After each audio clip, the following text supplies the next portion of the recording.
눈이 비가 오나 변함없이 하나님께 봉사한다는 건 참 쉽지 않지요. 그런 헌신 보여주셔서 참 감사합니다. 오늘 저희들 읽은 말씀은 야고보서 1장 21절에 있는 말씀입니다.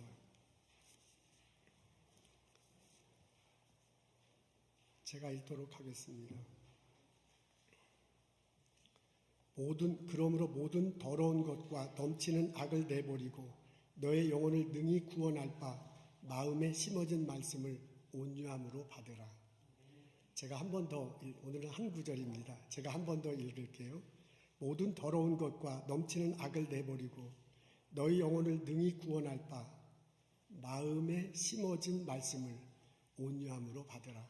아멘.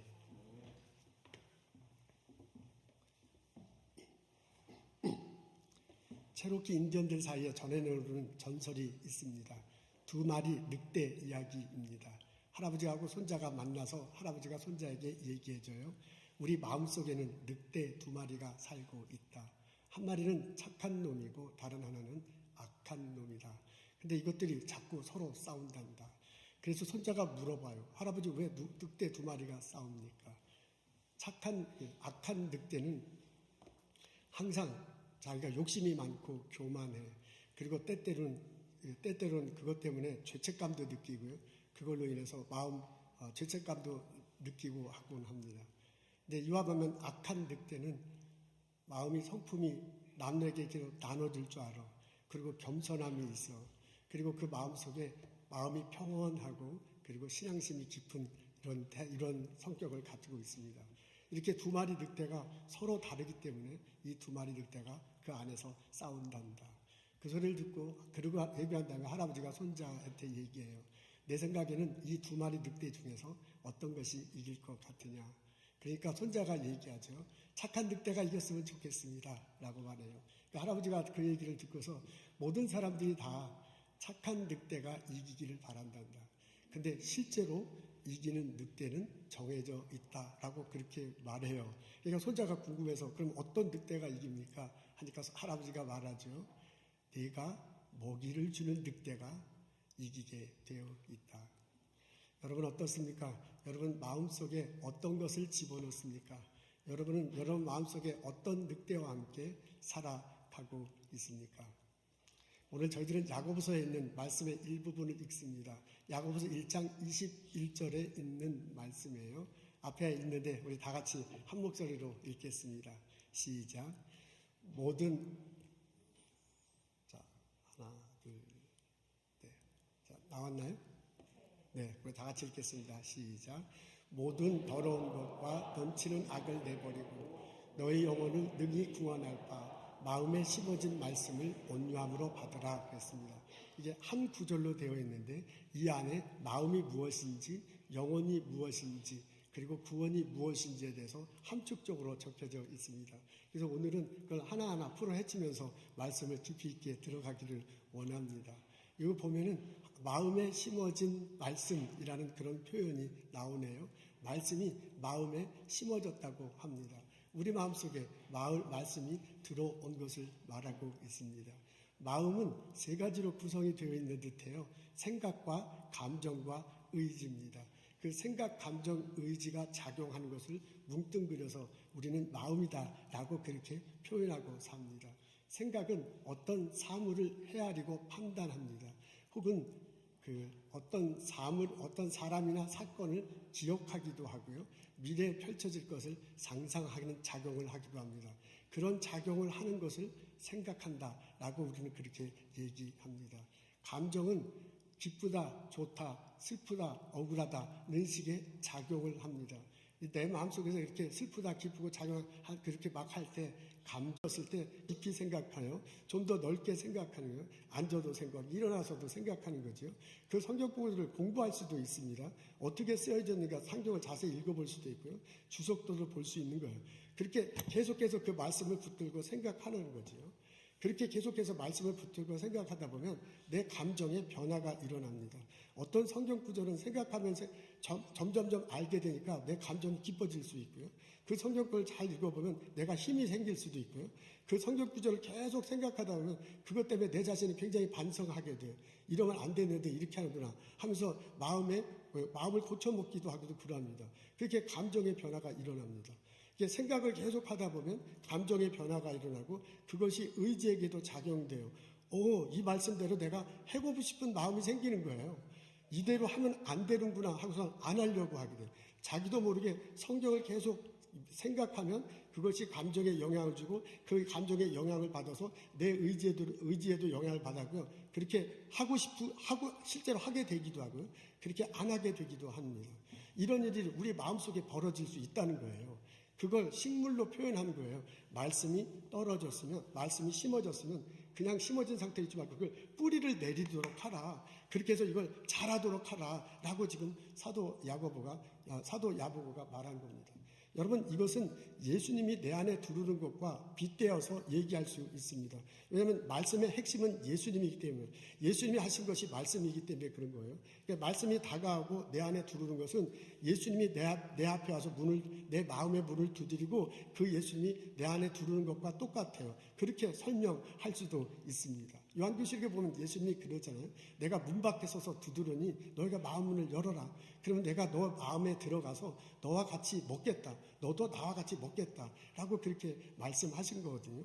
그러니까 말씀이 내 안에 심어졌다, 깊어지는 것은 예수님이 내게 마음을 두들기고요. 내 안에 들어오는 것과 똑같습니다. 예수님 어떻게 자꾸 성경 구절이 생각나고 묵상하다 보면 점점 그 말씀이 내게 다가오고요. 그와 함께 예수님이 내 안에 들어와.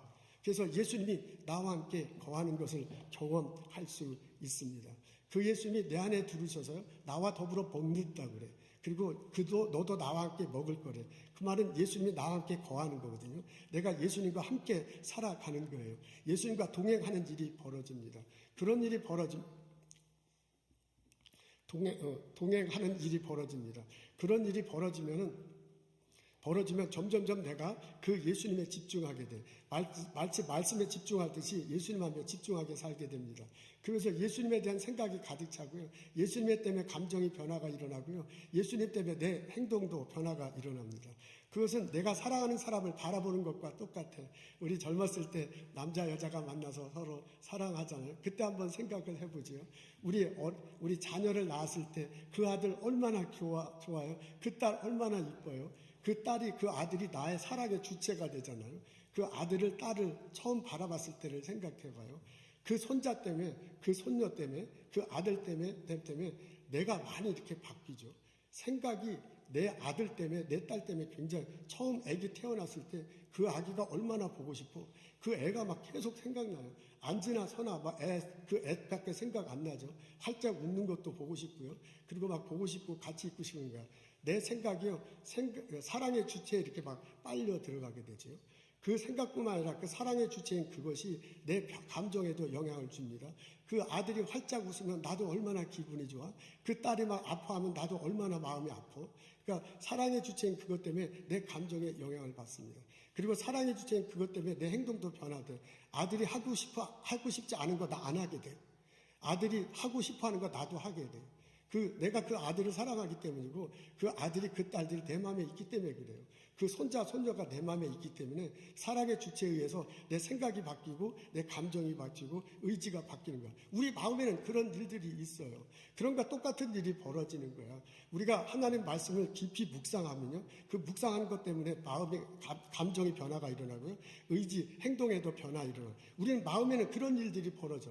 그걸 또 다르게 얘기하면 예수님이 오시고 예수님이 내 안에 거하시는 거야. 그러니까 그 예수님 때문에 내 생각이 바뀌고 내 감정이 바뀌고요. 내 의지가 바뀌게 돼. 예수님만 막 계속 점점점 생각하게 되는 거야. 예수님이 막 보고 싶고요. 예수님 말씀하신 걸 더 공부하고 싶고. 그렇게 해서 생각이 점점점 깊어지죠. 그 예수님 때문에 기뻐요.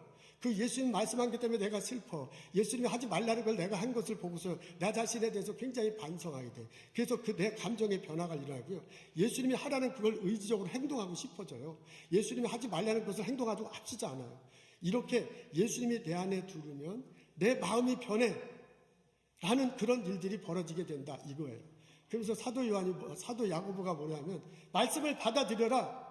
말씀이 지금 너에게 심어졌으니 그 말씀을 받아들여서 뿌리를 내리도록 하라. 그래서 그 말씀 때문에 열매가 맺었으면 참 좋겠다 라고 그렇게 얘기하는 겁니다. 그걸 예수 그리스도로 반응하자면 예수님이 지금 내 마음을 두들기고 있으니 그 예수님을 받아들여라. 그래서 그 예수님이 내 안에 있도록 하라. 그래서 그 예수님을 생각하고 그 예수님 때문에 감정이 변화되고 그 예수님 때문에 너의 행동이 바뀌었으면 좋겠다 라고 그렇게 말하고 있는 거예요. 그래서 사도 요한이 초대교회를 통해서 우리들에게 설명하고 있습니다. 2024년 새해를 맞는 우리들에게 권면하고 있습니다. 말씀이 여러분 마음에 심어졌으니 그것을 받아들이십시오. 뿌리를 내리게 하십시오. 예수님이 여러분 마음 문 앞에 와서 두드리고 있으니 그 예수님을 받아들이십시오. 그 예수님과 함께 동행하면서 살아가십시오 라고 권면하고 있습니다. 이 권면을 아멘 하고 받아들이는 나와 여러분 되시기를 주님의 이름으로 소원합니다. 아멘. 이렇게 말씀이 내 안에 뿌리를 내릴 때, 이렇게 예수님이 내 안에 계실 때 우리들 삶의 변화가 일어납니다. 두 가지 변화를 야고보가 얘기합니다. 첫 번째는 영혼이 변화되는 거예요. 우리 앞에 있는 데 다시 한번 읽도록 하겠습니다. 시작. 모든 더러운 것과 넘치는 악을 내버리고 너의 영혼을 눈이 구원할까 함으로 받으라 그랬습니다. 말씀이 심어지면 예수님이 내 안에 오면 영혼이 구원된다고 합니다. 영혼이 바뀌는 거예요. 영혼이 올바른 상황이 됩니다. 영혼이 올바른 상황이 되고요. 영혼이 올바른 방향으로 가게 됩니다. 예수님이 이 땅에 오셨어요. 십자가 달리시고 부활하셨어요. 그리고 하늘나라로 가셨습니다. 그로 인해서 우리의 죄를 용서할 길을 열어주셨습니다. 내가 그분을 믿음을 통해서 내 죄가 용서돼, 내가 의롭게 돼, 내가 천국에 대한 소망을 가지고 살아갈 수 있게 됩니다. 그게 올바른 상황이 되는 거예요. 올바른 상황이 되고요. 올바른 방향을 바라보며 인생을 살아갈 수 있게 됐습니다. 이것을 야고보는 구원을 얻었다라고 그렇게 표현하고 있습니다. 구원을 얻었다라는 걸 또 다르게 표현하지만 올바른 상황, 예수님 때문에 올바른 상황에 있고 예수님 때문에 올바른 방향으로 삶을 살아가는 것, 그게 바로 구원을 얻은 한 모습 중에 하나입니다. 여러분, 우리 인간은 몸과 마음과 영혼으로 구성되어 있습니다. 여러분, 몸은 우리 영혼으로 그렇게 구성되어 있습니다. 육체는 우리들의 겉모습이에요. 마음은 우리 속에 있는 속모습입니다. 영혼은 우리 육체와 마음을 우리 안에 있어서 육체와 마음을 다스리면서 어우르게 하시면서 이 육체와 마음을 기동하게 하고서 삶을 살아가게 하는 그런 어떤 존재입니다. 우리 속에는 영혼이 있습니다. 여러분, 이것은 컴퓨터로 비유할 때 훨씬 더 이해하기가 쉽습니다. 컴퓨터는 하드웨어가 있어요. 눈에 보이는 거 있죠. 그 안에 있는 소프트웨어가 화면으로 보이긴 하지만 어쨌든 그냥 봐서는 안 보이죠. 소프트웨어가 있고요. 그 컴퓨터를 켜려면 파워를 넣어야 됩니다. 파워가 없으면 컴퓨터가 작동되지 않습니다. 그리고 컴퓨터가 켜진 상태에서 사람이 사용을 해야 돼요. 사람이 사용을 하는데 그 사용하는 사람이 어떻게 사용하는지에 따라서 결과물이 달라지죠. 사용하는 사람이 선하게 생각하면 똑같은 컴퓨터인데 선한 결과가 나올 거예요. 사람들에게 덕을 끼칩니다. 근데 똑같은 결과인데 그 사람이 악하게 사용하면 똑같은 컴퓨터인데 악한 결과가 나오고 세상을 어지럽게 만들 겁니다. 그런 것과 똑같아요. 우리 속에는요, 마음이 있고 육체가 있고 영혼이 있습니다. 여러분, 우리 육체는 컴퓨터의 하드웨어와 같습니다. 여러분, 마음은 컴퓨터의 소프트웨어와 같습니다. 우리 속에는 영혼 중에 혼이 있는데 그 혼은 뭐냐면 컴퓨터에 파워를 넣는 거하고 똑같아요. 파워를 넣어야 컴퓨터가 작동되잖아요. 혼이 임해야 우리가 살아 움직여요. 그래서 성경에 보면 혼이 떠났다라는 표현이 그래요. 숨을 거두고 이제 죽음을 맞이하게 되면 혼이 떠났다라고 성경에 표현되어 있는데 그래서 그런 겁니다. 영은 우리 안에 있어서요. 영은 우리 안에 있어서 이 몸과 마음이 잘 어우러지고 작동하도록 그렇게 합니다. 그게 바로 영이 하는 일입니다. 여러분, 우리 속에는 영혼이 있습니다. 내 육체만 있는 게 아니야. 내가 지금 생각하고 의지하고 결정하는 그런 마음만 있는 거 아니야. 우리 속에는 영혼이 있어요. 그 영혼은 하나님께서 우리에게 넣어주신 것입니다. 하나님이 이 세상을 만드실 때 우리 인간을 만드셨잖아요. 그리고 거기에다 생기를 불어 넣으셨어요. 그 생기를 불어 넣었을 때 우리 안에 생긴 거야. 그래서 흙으로 만든 육체가 마음이 컴퓨터 집어넣은 파워 들어가면 이게 돌아가도록 우리 몸과 마음이 돌아가도록 하셨어요. 그뿐만 아니라 그 내 영이 하나님의 영에 잇대어 있고 하나님의 하나님의 거룩한 영에 연결되어 있으면 살아갈 수 있도록 하나님께서 그렇게 해주셨어요. 근데 아담과 하와이로 이 영혼이 타락된 거예요. 그 영혼이 변질된 거예요. 아담과 하와이로 그 영혼이 상처가 났어요. 그 영혼이 고장났어요. 그렇게 해서 그 영혼이 고장나서 가지고 우리 몸과 마음이 제대로 작동을 못해. 마치 고장난 로봇처럼 마음대로 그렇게 작용하는 이런 상태가 됐습니다. 이런 우리들을 위해서요, 예수님이 오신 거예요. 이런 우리들을 위해서 십자가 달리시고 돌아가신 거예요. 그래서 그 예수님의 말씀을 받아들일 때, 그 예수님을 우리가 모실 때, 예수님이 성령의 모습으로 내 안에 오셔, 거룩한 모습으로 오셔서 내 영혼을 터치하는 거예요. 내 상한 영혼을 회복시켜줘요. 내 고장난 영혼을 다시 고쳐줘요. 내가 올바른 상태로 못 되는 영혼을 올바른 상황이 되도록 만들어줘요. 나로 하여금 올바른 방향으로 가도록 그렇게 해줍니다. 그게 성령께서 우리에게 해주시는 겁니다. 그런 일이 어떻게 해서 벌어지느냐? 내가 말씀을 받아들일 때, 말씀이 내 안에 와서 내게 심어지고 내게 뿌리를 내릴 때 그런 일이 벌어져요. 예수님으로 표현하면 내 문을 두드리는 예수님이 내 안에 들어오셔서 나한테 주인이 됐을 때 그런 일이 벌어진다는 거예요. 그 성령으로 표현하자면 예수님을 믿어서 성령이 내 안에 거하게 되면 그 성령이 나를 터치해줘. 나를 치유해줘. 나를 회복해줘. 그래서 처음에 그 모습으로 건강하도록 만들어줘. 내가 인간이 살아가는데 올바른 상태, 올바른 방향, 내 영혼이 올바른 상태, 올바른 방향이 되는 거지요. 그게 바로 구원받은 거다. 지금 야고보가 얘기하는 겁니다. 그렇게 될 때 내 삶이 의미 있게 될 겁니다. 그렇게 될 때 내 삶이 풍성하게 될 것입니다. 그렇게 될 때 내가 하는 일을 통해서 이 땅이 하나님 보시기에 좋은 세상으로 바뀌어. 내가 내 영혼이 하나님 거룩한 영과 연결되어 있지 않으면 내가 하는 일을 통해서 내 욕심은 차릴 수 있어. 내가 명예가 가질 수 있어. 그리고 내가 의도치 않게 내가 하는 연구한 결과들이 엉뚱한 데 쓰이고 세상을 파괴할 수도 있을지 몰라. 근데 내가 하나님의 영혼, 성령 속에 접목돼서 내 영혼이 올바른 상황, 올바른 방향으로 갈 때 내게 하나님께서 내게 주는 은사거든요. 하나님께서 내게 준 직업이거든요. 내가 하는 일을 통해서 올바른 결과물이 나오는 거예요. 그리고 이 세상을 아름답게 변하게 될 줄로 믿습니다. 그래서 사도 야고보가 우리들에게 권면해요. 말씀을 받아들이라. 말씀이 심어지고 뿌리 내도록 하라. 예수님이 너의 마음에 다가오니 그 문을 열고 예수님을 받아들여라. 그리고 영원 구원을 경험하라고 권면하고 있습니다. 이 깨달음이, 이 권면이 우리들 삶에 이루어지기를 주님의 이름으로 기도합니다. 두 번째는, 이거 했죠. 그 다음에 이제 두 번째는 모든 더러움과 넘치는 악을 내버리게 된다고 그래요. 말씀을 받아들이게 되면 내 영혼이 구원을 받게, 내 영혼이 깨끗해지고 올바른 방향이 되고요. 그 다음에 내 삶의 변화가 일어난답니다. 모든 더러운 것과 악한 것을 내버리게 된다라고 말하고 있습니다. 여러분, 성경 말씀을 자꾸 읽다 보면 내가 이제까지 생각했던 것이 올바르지 않았구나라는 것을 알게 돼요. 여러분, 성경 말씀을 계속 읽다 보면 내 마음, 내 감정 갖는 대로 막 성질 부리고 막 한 거 있잖아요. 그거 옳지 않다는 걸 알게 됩니다. 여러분, 성경 말씀을 계속 읽다 보면 내가 의지적으로 행동했던 게 옳지 않다는 것을 알게 돼요. 그래서 그것을 바꾸게 되는 거예요. 여긴 더러운 것을 버린다고 그러잖아요. 악한 것을 버리게 된다잖아요. 그러면서 점점 맑은 상태로 올바른 상황, 올바른 방향으로 내가 행동이 바뀌어지게 된 겁니다. 그런 일이 벌어지게 될 것이다 라고 말하고 있습니다. 삭개오는 외로운 사람이었습니다. 직업이 세금을 걷는 건데 적정량보다 훨씬 더 많이 걷었잖아요. 그리고 자기가 착복하고 먹고 살았습니다. 그러니까 주변에 자기는 돈은 많은데 주변에 사람들이 없어. 외로운 사람이에요. 어느 날 예수님이 여리게 온다는 소식을 듣습니다. 그래서 그 예수님을 예수님을 만나는데 너무나 사람이 많아서 못 만나잖아요. 그래서 나무 위에 올라갔어요. 근데 이게 어떻게 된 겁니까? 예수님이 너보고 내려오래요. 내가 너희 집에 가겠대. 그래서 집에 갔습니다.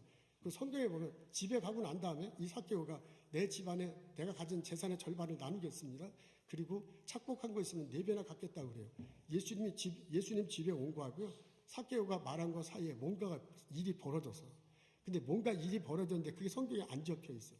근데 우리는 그걸 쉽게 추측할 수 있어요. 예수님이 삭개오 집에 왔고 삭개오 집에 와서 식사하면서 얘기했을 거예요. 그래서 그 말씀이 삭개오 마음속에 들어갔을 거예요. 아멘. 그렇지 않고는 이런 일이 벌어질 수가 없어요. 예수님이 삭개오 집에 갔고요. 예수님이 말씀으로 삭개오 마음속에 들어갔어. 그러면서 삭개오가 놀라운 변화가 일어납니다. 나 재산의 절반을 나누겠다. 그리고 사고하면서 4배나 갖겠대요. 그래서 예수님이 함께하고 주변 사람들이 다 함께. 예수님이 선포하잖아요. 이 집에 구원이 이르렀다. 그리고 이 사람도 아브라함의 자손이라고 그래요. 아브라함의 자손이야. 그러니까 왕따 시키지 마라. 우리 자손이다. 너 같은 민족이다. 같은 나라 백성이다 말하는 거거든요. 그래서 예수님이 함께 오심과 동시에 사람들이 자기들과 함께 오는 놀라운 일들이 벌어졌습니다. 사도 야고보가 그걸 얘기하는 거예요. 말씀을 받아들여라. 말씀이 마음에 심어진 걸 뿌리 내리도록 하라. 예수님이 문 밖에 들어오는데 그걸 받아들여라. 그렇게 될 때 성령이 너 안에 들어와서 너가 영원히 올바른 상태가 될 것이고 영원히 올바른 방향을 바라보게 될 것이다. 그러면 너의 삶 속에 놀라운 변화가 있을 것이다. 악한 것을 버리고 새로운 역사가 일어날 것이라고 번면하고 있습니다. 그러면서 말씀을 받아들이라 라고 우리들에게 번면합니다. 여러분, 우리 2024년 새해를 맞습니다. 새해를 맞으면서 여러분이 가진 계획이 무엇입니까? 여러분 일터에, 여러분 자녀에 대한, 여러분 삶에 대한 계획이 있을 것입니다. 그 중에 하나, 말씀 앞에 진지하자라는 그런 계획을 세우면 얼마나 좋겠습니까? 이 말씀이요, 하나님 예수님이 주신 말씀이 내 영혼을 살게 한대요. 그리고 내 삶을 변화시킨대. 이 엄청난 얘기가 벌어지는데 그렇게 해서 내가 주신 은사를 통해서 세상이 바뀌는 거거든요. 거룩한 영향을 하나님께서 내게 주신 은사, 내가 주신 직업 이것을 통해서 세상을 바꾸는 거거든요. 이런 놀라운 일들이 벌어진다고 하는데 그게 말씀을 받아들이는 것에 출발한다는 건데 이게 엄청난 일이잖아요. 올 한 해 여러분들이 많은 결심이 있는데 그 중에 하나가 말씀 앞에 좀 진지하자라는 그런 결심을 하면 얼마나 좋겠습니까? 이건 담임 목사로서 여러분에게 권면하는 겁니다. 올해는 성경을 한 번도 예전에 성경 제대로 안 읽었는데 올해는 한번 성경 제대로 읽어보자. 올해 한 권을 다 읽어보자. 그런 결심 좋지요? 여러분 66권 중에 한 권을 쓰자. 너무 많은 건 못 쓰고 가장 적은 걸 한 번 쓰겠다.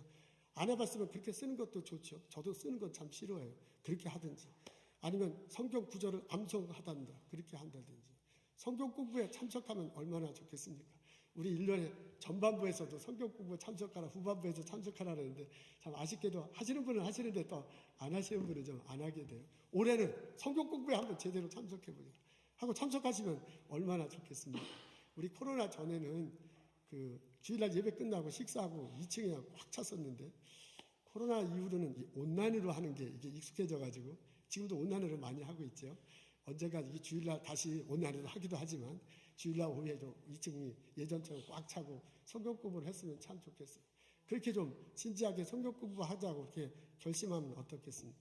여러분 설교 시간에요. 집중해서 듣는 것도 굉장히 중요합니다. 지금 25분, 30분 동안 이렇게 말씀 전하는데 이거 그냥 시간 때우는 걸로 가만히 앉아 있을 수 있지요. 그리고 오늘은 왜 이렇게 저렇게 재미가 없나 뭐 이렇게 평가하면서 있을 수도 있지요. 좋을 수도 있어요. 어떤 분 셀폰 하기도 해요. 눈은 나를 보고 있지만 완전히 딴 생각할 수도 있죠. 그렇게 하면서 보낼 수도 있어. 근데 오늘 야고보가 하는 얘기를 들어보니까 그게 아니야. 그 말씀이 내 안에 들어왔을 때 그 하나님의 말씀이 내 영혼을 살린대. 죽었던 영혼이 다시 살아난대. 그리고 그걸 내면 내 삶이 바뀌는 거거든요. 내 삶이 바뀌기 때문에 나를 통해서 내가 거룩한 영향을 미치는 거죠. 나 일터에서, 나의 가정에서. 이 세상을 거룩한 영향을 내가 미치는. 하나님께서 나를 그렇게 사용하고 싶다는 거예요. 이게 엄청난 일이잖아요. 오늘 왜 교회 왔어요, 여러분? 힘들고 추운데. 밤새 일하고 오신 분, 출장 갔다 오신 분도 있잖아요. 경상에 와서 예배 참석하시는 분, 그 가족 축복 함께 하시길 원합니다. 왜 그래, 왜? 하나님께 예배 드리고 말씀 듣자고 하는 거 아니에요.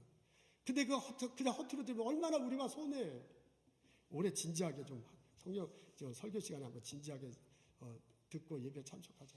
그런 결단이 있으면 얼마나 좋겠습니다. 어떤 모양새든지 올해는 좀 하나님 말씀 앞에 진지한 하나가 되자라고 그렇게 결심하는 나와 여러분 되기를 원합니다.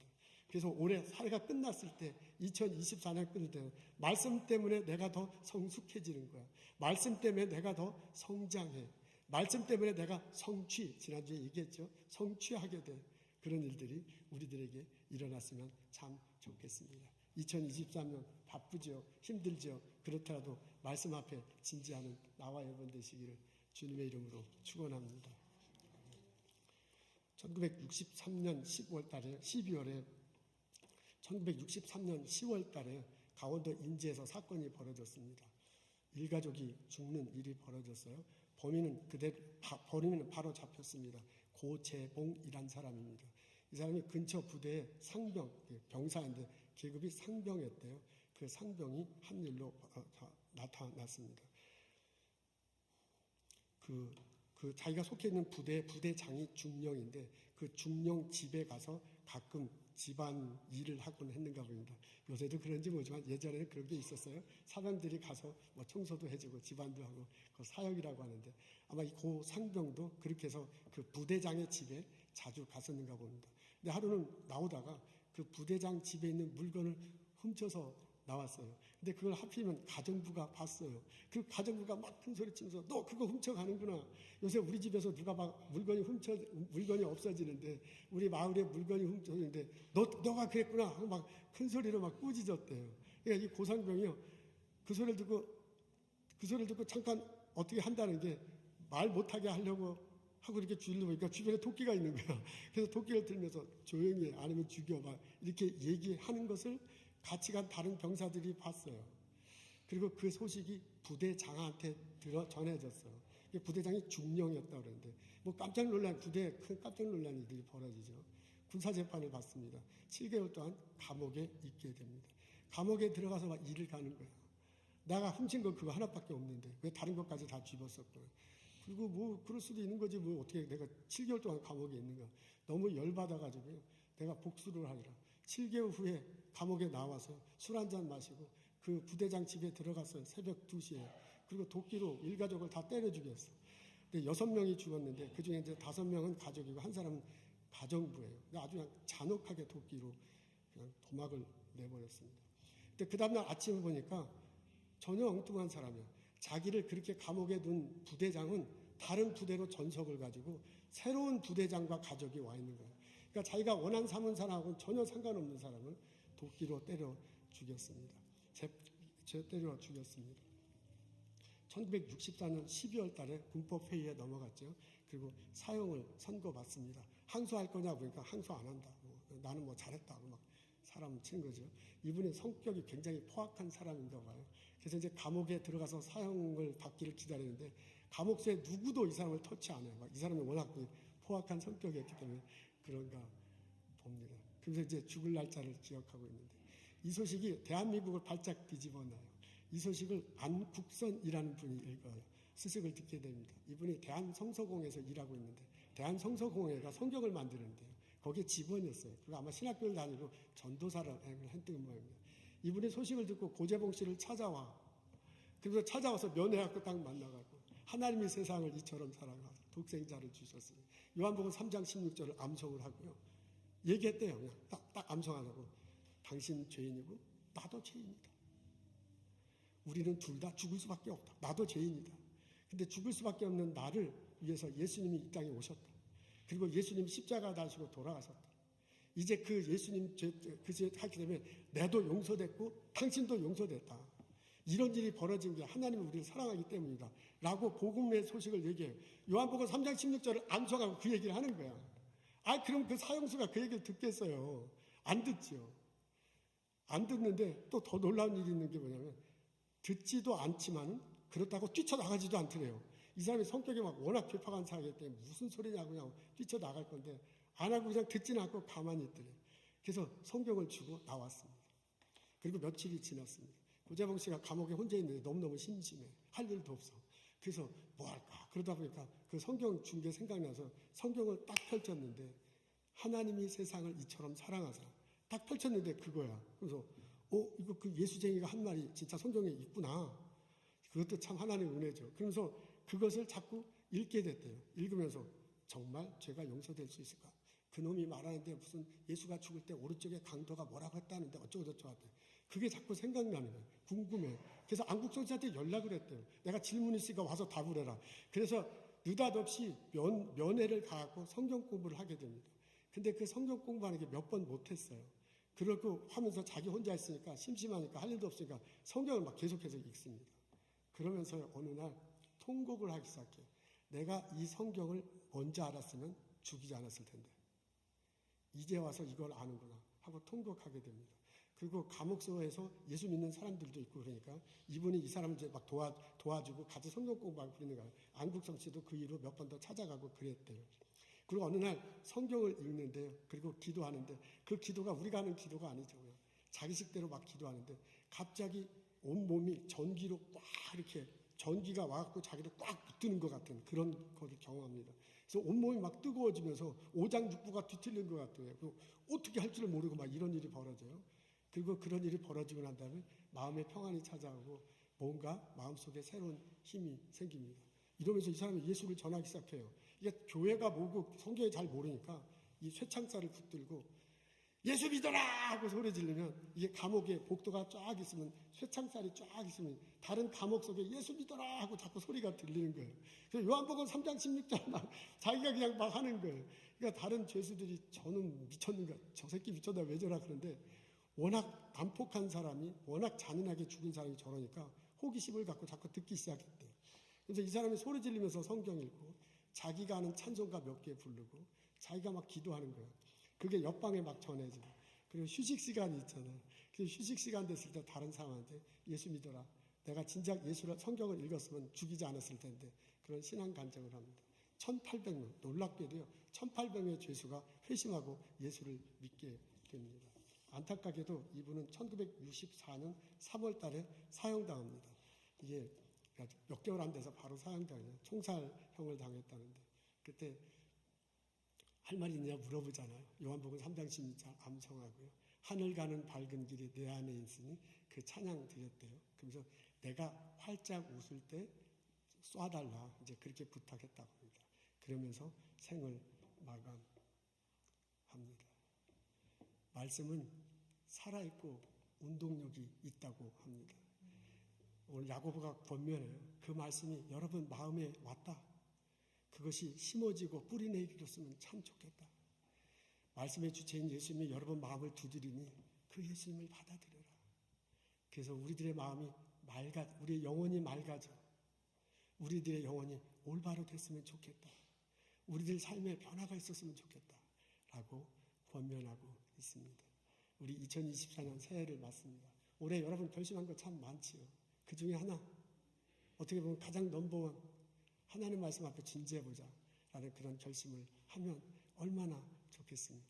그래서 2024년 마지막이 됐을 때 우리가 그 말씀 안에서 내가 성장해, 말씀 안에서 성숙해, 말씀 안에서 성취한 나의 모습을 보고 하나님께 기쁨 돌리는 나와 여러분 되시길 원합니다. 다 같이 기도하겠습니다.